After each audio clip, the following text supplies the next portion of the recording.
Shalom and welcome to 2 Minutes of Torah. This year is entitled Hesped, Uncle Herbie on his Shloshim. Uncle Herbie passed away about a month ago during Sukkot.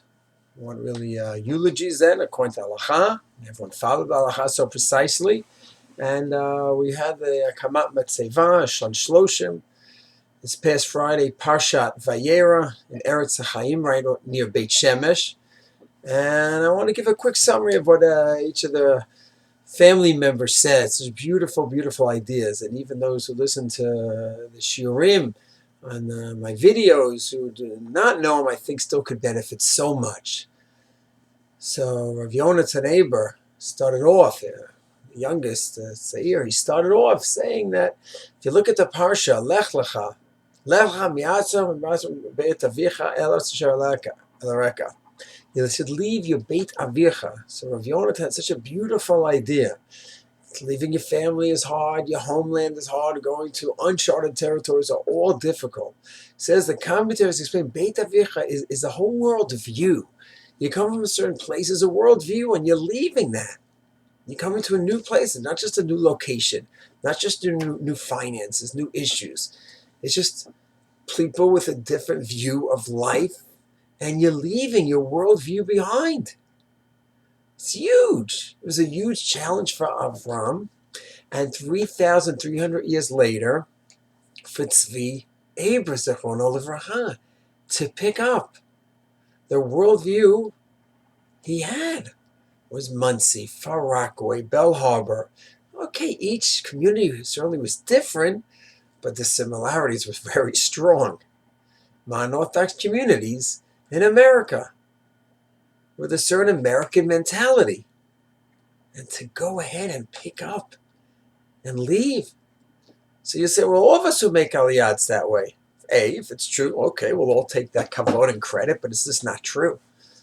I came in 2001 to Ramat Beit Shemesh, and in Ramat Beit Shemesh, there were plenty of Anglos then, and now 125,000 is going to be 250,000. Baruch Hashem, King Yirbu. But there are so many like-minded people already here. So, of course, everyone who comes as a chalutz is a pioneer in his own special way. But we had a lot of Beit Avicha already here in Israel, Ramat Beit Shemesh. But in 1969, there was no Beit Avicha. There's no American culture, no Anglo-Orthodox, Anglo-Yeshivish, whatever label you want to give. It didn't exist in 1969 in Israel. And it means somehow coming to a new worldview and adapting and making do with it. Amazing. And Herbie Elaine, of course, we see the success that they had dealing with that Herculean challenge. Beautiful ideas by Rav Yonatan. Debbie gave an incredible history, really, really beautiful. As Debbie was reading it, and it was clear, so much time was put in. I was going back all those years with Herbie and Elaine, from the days described in the early years when he was growing up, to the Far Rockaway days, walking around Reed's Lane, and that's where I lived before I made Aliyah, 2001. So I'm there, and also the day they moved in '69, I remember being in Far Rockaway, Reed's Lane, watching them pack up the truck. So incredible memories. Debbie brought us back. And so many wonderful ideas. I'll just mention one. So how do you go ahead and pick up and do such a thing? In '69, it just wasn't done. So there were some major events. '67 was monumental in their lives. Hopefully every Jew should have been impacted by that. But sometimes major events come, wow, and then we move on to life. The rest of life like nothing happened. Baruch Hashem, Herbie and Elaine, it was a major event that stayed with them. They came to visit after the '67 war, and they both felt very special here, but Elaine said, this is it. And when Herbie took a walk with Debbie in Far Rockaway explaining the plans, Mommy says is the right thing to do, and I know it's the right thing to do. We're going to follow her lead. We're going to come. Amazing love and respect for Auntie Lane, knowing that this is the right move And Debbie, maybe I cannot explain and dot every I and cross every T, but mommy says the right thing. This is it. We're going to go for it. So Herbie, of course, intuitively senses it's right, but the final maskana, he knew Elaine had it worked out, and this is it. And we're going to do it. Amazing. Amazing faith, amazing love in Elaine.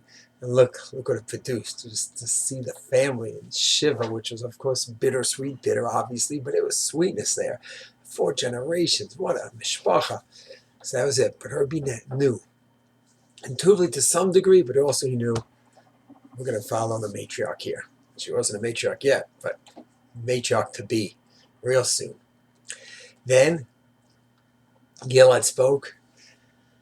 That's Sharon's son spoke, and he said that Herbie was always asking, what's the plan? What's the plan? He was grappling with what's the plan now?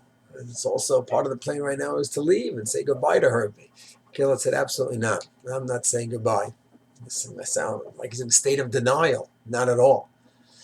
Because I'm going to go ahead and Herbie, Grandpa, Saba, I have a very simple plan, Gilad said, to go ahead, take everything that you taught me and keep it with me and live my life thinking about your idealism, your sacrifice, what you did to build a family in Eretz Yisrael, from family in Eretz Yisrael, involved in building up this country in every way, in economic, military, spiritual way. I'm not saying goodbye because I have a simple plan. I'm taking you with me wherever I go to take all the ideals and the lessons on theology. It's a very beautiful idea. And Gilad also reminisced that so many of our family members in 1984 around Grandpa Sam's bed in Bell Harbor. As we were saying, Mi Aisha Chafetz Chaim, praising, reading Tehillim, and he died at that moment.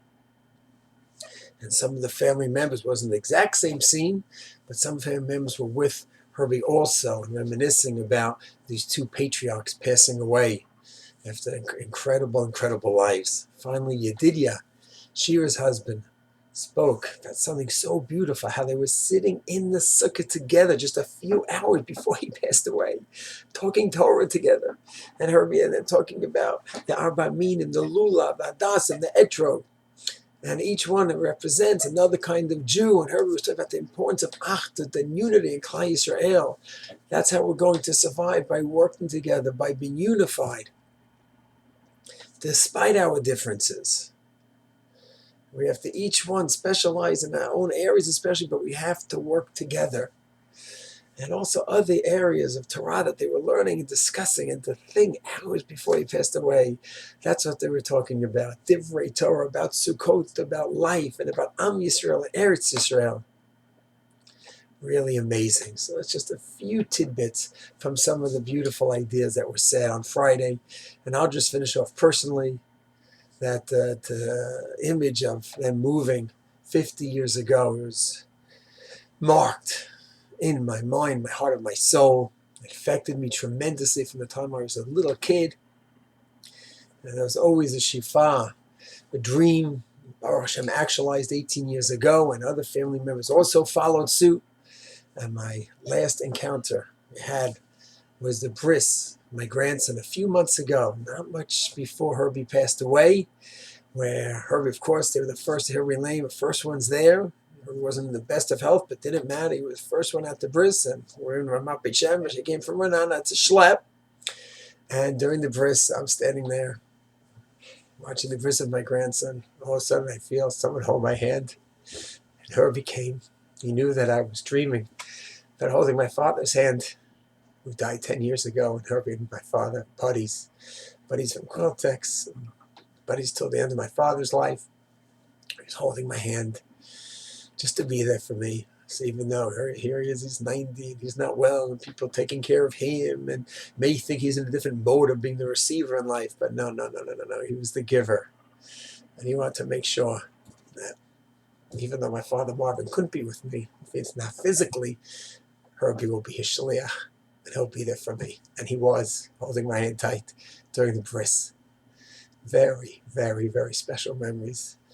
And those memories and all the memories that we spoke about at Shloshim and during Shiva should just carry us through to take the inspiration and that ideology to go ahead and just make an incredible Herculean move to change lifestyles and do something because it's the right thing to do.